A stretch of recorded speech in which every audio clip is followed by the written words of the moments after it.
47-এর পরেও জাতির স্বাধীনতার সুফল ভোগ করতে পারেনি।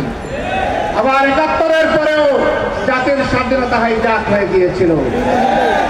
আজ পর্যন্ত কোনো জবাব নাই এই জাতির সামনে, কেন সেদিন মুক্তিযুদ্ধের সর্বাধিনায়ক পাকিস্তানি আর্মির আত্মসমর্পণ অনুষ্ঠানে থাকতে পারলেন না? কেন তাকে পদে পদে অপমানিত করা হয়েছে? কেন তার স্বীকৃতি নেই? কেন যিনি স্বাধীনতার ঘোষণা দিয়েছিলেন জিয়াউর রহমান সাহেব, তার স্বীকৃতি নেই?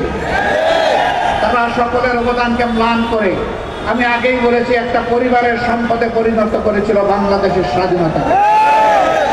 মুক্তিযুদ্ধের চেতনার নামে তারা জাতিকে শোষণ করেছে, ধোঁকা দিয়েছে, জাতির উপর জুলুম করেছে, জাতির অধিকার কেড়ে নিয়েছে, জাতিকে দাসে পরিণত করেছে। বিশেষভাবে অভিনন্দন জানাই। যে লড়াই শুরু হয়েছিল